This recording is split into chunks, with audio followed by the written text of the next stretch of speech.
এই দেখেন কতগুলা গাজর কেটে নিয়েছি, প্রায় 4-5 কেজি এখানে।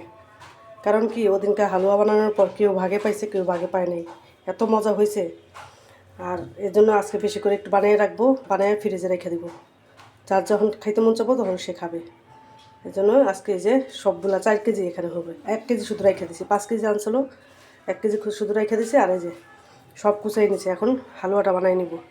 আমাদের সাথে থেকে দেখবেন। ঘিটা দিয়ে নিতেছি, দেখেন কতগুলো দিছি ঘি।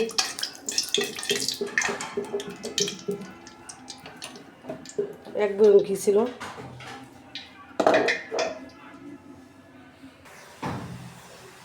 ঘির সাথে আগে যে ভাইজা নিতেছি এটা গাজরটা, আগে একটু ভেজে তারপর সব একে একে সব মশলা যা যা লাগে তা দিয়ে দেবো সব।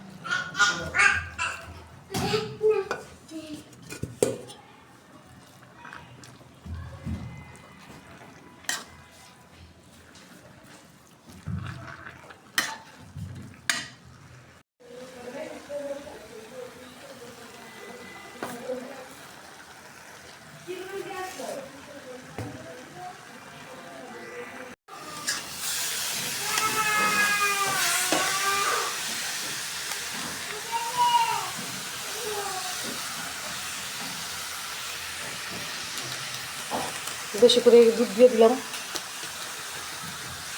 সব দুধ দিয়ে দিলাম।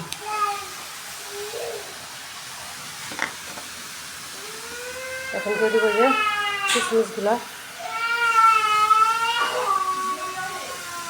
কি হয়েছে আম্মা, নাড়াচাড়া দিয়ে নামাই ফেলবো, হয়ে গেছে। আর ঘি দিয়ে দিব একটু, ঘি দিয়ে নামাই ফেলবো। ঘি দিছি প্রথমবার, অনেকগুলো ঘি দিছি, তারপরে যে ফেলে বেড়ার জন্য আবার দিলাম একটু, নামাই ফেলবো। একদম পারফেক্ট। এই দেন, এটা হলো ঘির তেল। কেমন হয়েছে হালুয়া কমেন্টে জানাবেন। আপনারা মাঝে মধ্যে একটু বানাই খাবেন আমার মতো। আমার তো 2বার খাওয়া হয়ে গেলো বানানো। প্রথমবার বানাইতে মজা হয়েছে, তারপরে আবার এই 2বার বানাইলাম এবং বেশি করে বানাই রাখলাম। এখানে কিন্তু 4 কেজি ফ্রিজে রেখে দেবো বানিয়ে ঠান্ডা করে। বাচ্চারা মন চাইলে যখন তখন খেতে পারবে। কেমন হয়েছে জানাবেন। আজকের মতো এই পর্যন্তই, আল্লাহ হাফেজ।